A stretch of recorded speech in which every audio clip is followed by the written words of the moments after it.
chicken biryani rice. So siyempre, hindi mo kukumpleto yan pag hindi natin tinikman.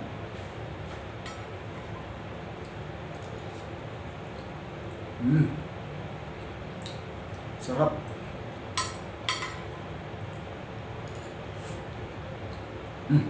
Ang sarap mga katambayan. Try nito.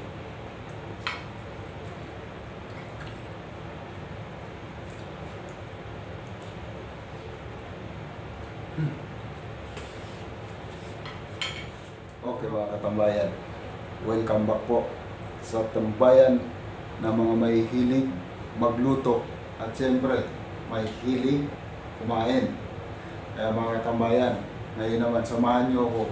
Tuturuan ko kayo kung paano gumawa ng chicken biryani rice. Kaya mga katambayan, kung bago ka pa lang dito sa channel na to, huwag mo pong kalimutan mag-like, subscribe, at pindutin niyo po yung maliit na bell para lagi kayong updated sa mga bagong sinishare kong video. Kaya mga katambayan, samahan niyo ako. Gagawa tayo ng chicken biryani rice. So gagawin ko, hugasan ko muna yung rice natin at ibababad natin ng 30 minutes. Okay mga katambayan, ang unang gagawin natin, iluluto muna natin yung chicken na gagamitin natin sa biryani rice natin. Kaya mga katambayan, samahan niyo ako. Ayan, ilalagay tayo ng cooking oil. So ayan. At syempre, isusunod natin yung onion. Ayan, ilagay na natin na mainit na yung mantika natin. Ayan. At siyempre, maglalagay tayo ng ginger. Ayan. Isa lang natin yan.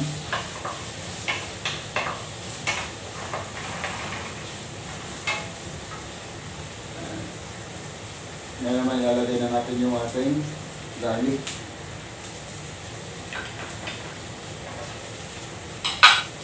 Siyempre, maglalagay tayo ng chopped chili.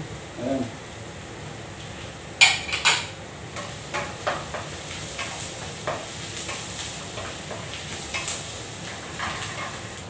Okay mga katambayan, dito gagamit tayo ng dalawang portion ng tomato. Yung isa i-chop natin, yung isa ikakat lang natin sa apat. Itong nakachop, gagamitin natin to dito pang gisa sa chicken. So yung isa naman, ilalagay natin yun mamaya pagluto na yung chicken.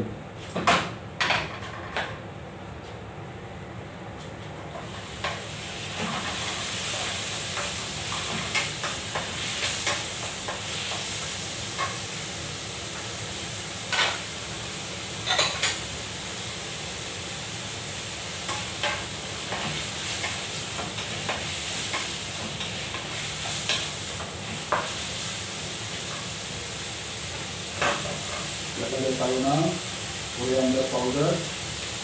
Ilalagay tayo ng cumin seeds. Ayan. So, ilalagay rin tayo dito ng chili powder. Ayan. Siyempre, ilalagay rin tayo ng turmeric. Siyempre, salt para magkalasa. Siyempre, ayan. Gagamitin tayo ng pepper. At gagamit tayo ng chicken cubes. Ayan.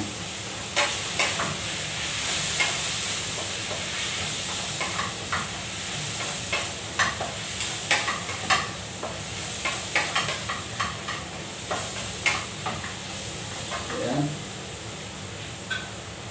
Ngayon, ilalagay na natin yung ating chicken.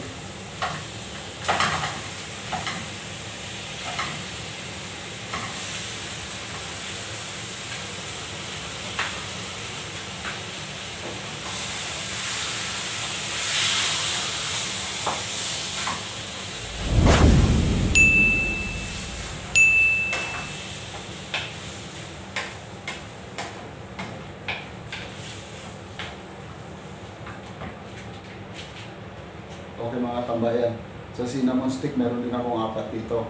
Yung dalawa gagamitin natin sa chicken at yung dalawa gagamitin natin doon sa pagpapakulo ng rice.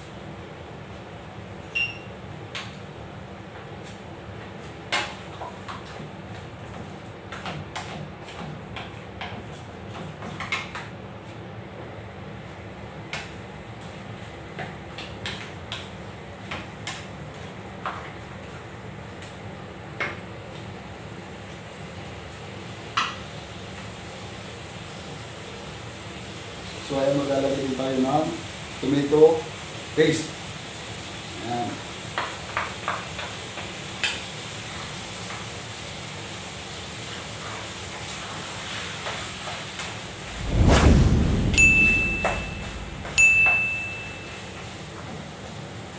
Siyempre maglalagay tayo ng tubig. Ayan. Lagyan ko ng kalahating cup. Adjust mo lang natin mamaya.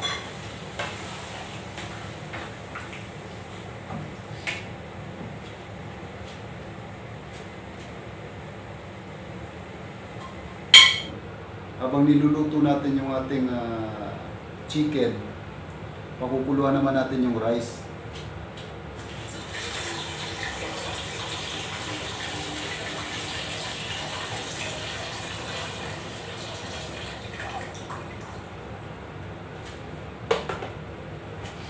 Ayan. Sa rice naman natin, ito mga gagamitin natin. Maglalagay tayo ng buong paminta. Ayan, cloves. At meron tayong whole cardamom. At siyempre, gagamit tayo ng bay leaves. Ayan. At cinnamon stick. At siyempre, maglalagay tayo dyan ng salt. Ayan.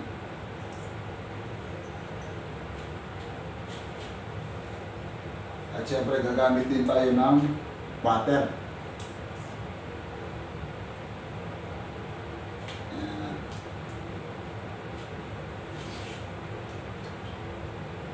Yung yogurt natin, 2 portion din to. Maglalagay tayo doon sa chicken at maglalagay tayo dito sa pagpapakuluan natin ng ating rice. Pakukuluin lang muna natin. Saka natin ilalagay yung ating rice.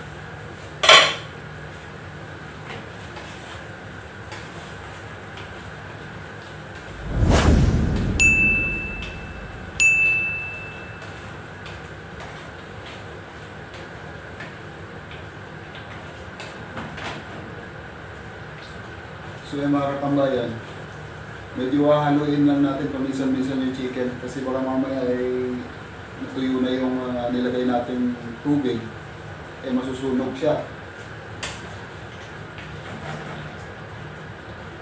So yan, patuloy lang natin yung luto.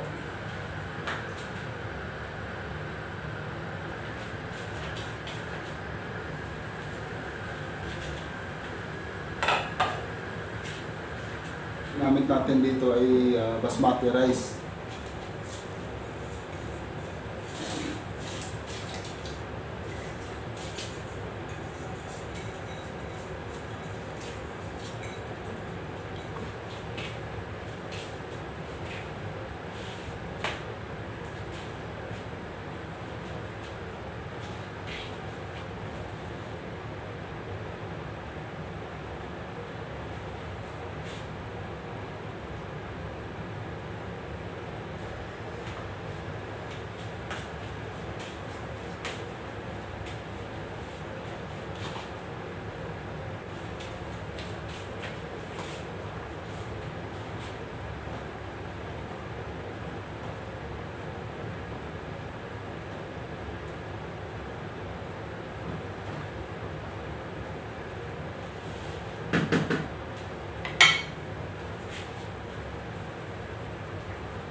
Okay mga katambayan, ngayon ready na yung ating rice para sa ating biryani.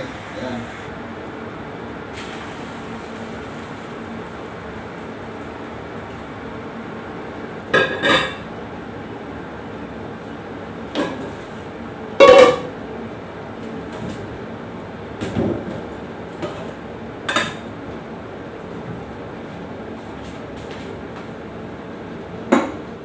Gagamit din tayo ng fried onion.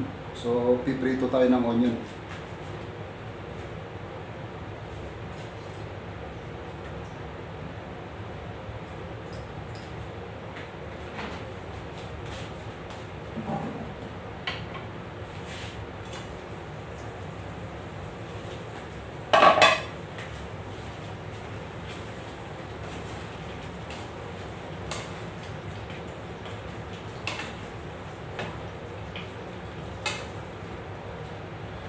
Okay mga katambayan, ipiprito na natin yung ating onion.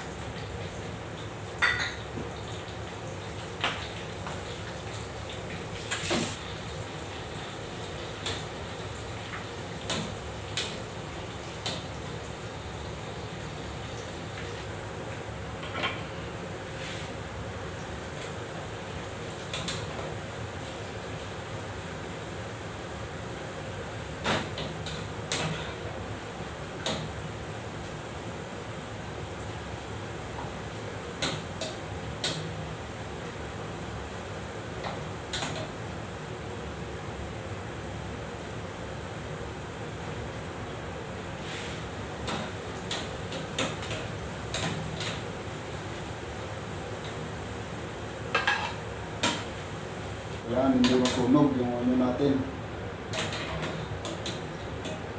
Yan, pag na golden brown na, tanggalin na natin. Ayan. Siyempre, piprito din natin yung ating cashew nuts.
Ngayon mga katambayan, ready na yung chicken natin. So, gagawin natin, maglalagay tayo rito ng coriander leaves. Ayan.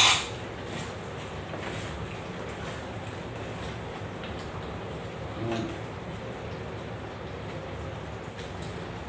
At syempre maglalagay tayo rito ng yogurt. Ayan.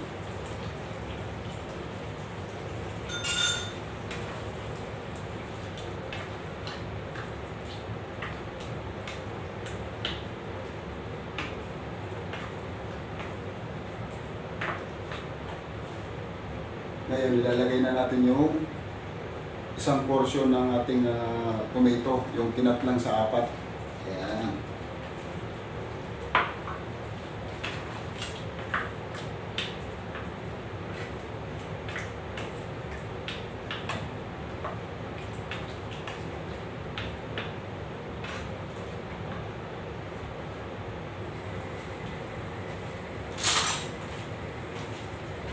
Ngayon, siyempre, titikman ko siya. 1, para may adjust natin yung salt kung kailangan i-adjust.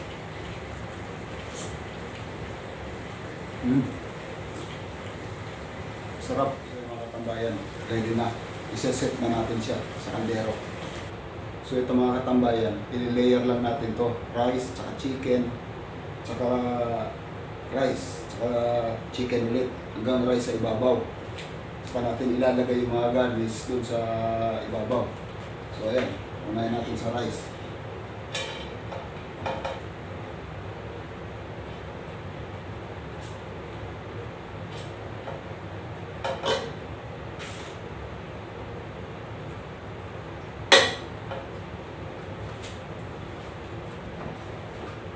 Lagay tayo ng chicken.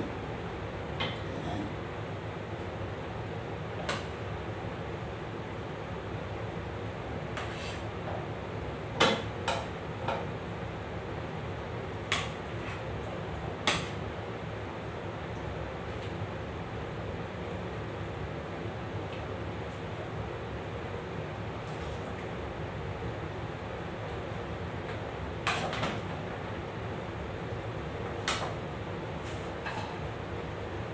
At saka pwede rin kayo maglagay ng onion dito sa chicken. Ayan. So ngayon, lalagyan na ulit tayo ng rice.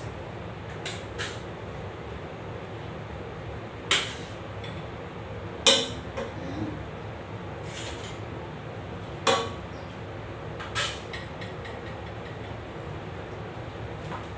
Ngayon, lalagyan na ulit natin yung chicken.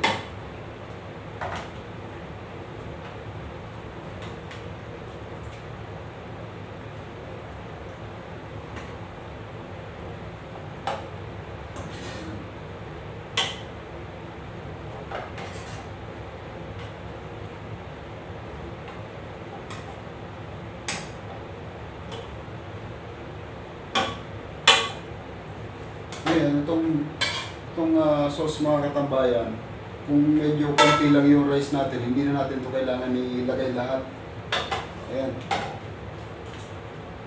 Ngayon, lalagyan natin yung rice sa ibabaw. Ayan.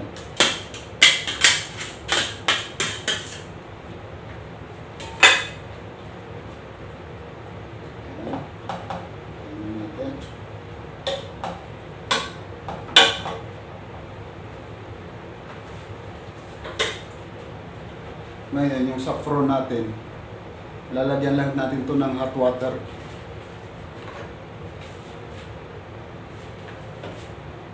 Ayan.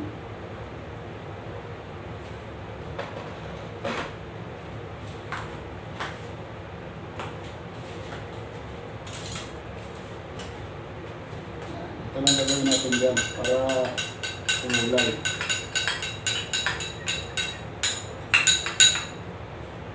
Ngayon, ilalagay lang natin yan dyan sa ibabaw, ganyan. Ayan. Kasi yan yung bibigay kulay dito sa ating biryani. Ayan. Kalat lang natin sa dyan.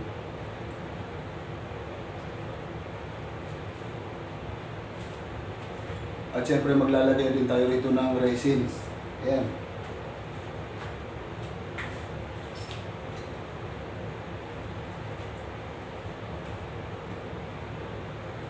Ayan. Lalagay din tayo ng mint leaves. Ayan. At syempre, lalagay din tayo sa ibabaw ng fried onion. Ayan.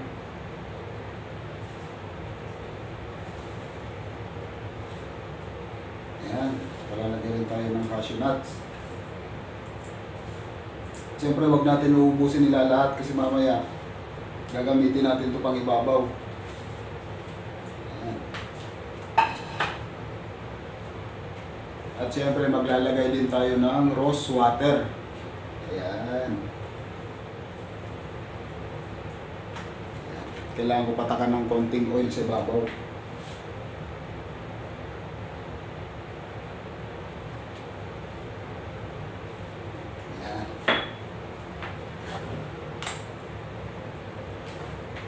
Okay mga katambayan, ngayon i-set na natin yung ating biryani rice. Naisama na natin yung chicken.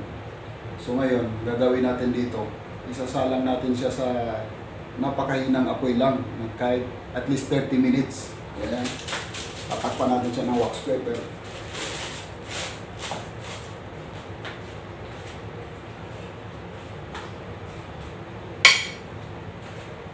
At yung takip niya. Ayan.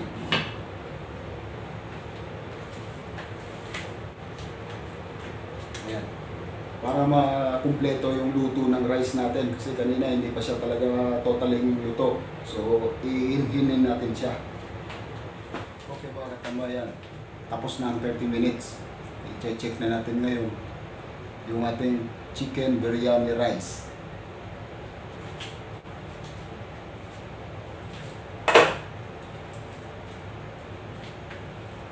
Wow! Amoy pa lang. Panang-pana na. Mga katambayan. Amoy pa lang. Kung masarap talaga.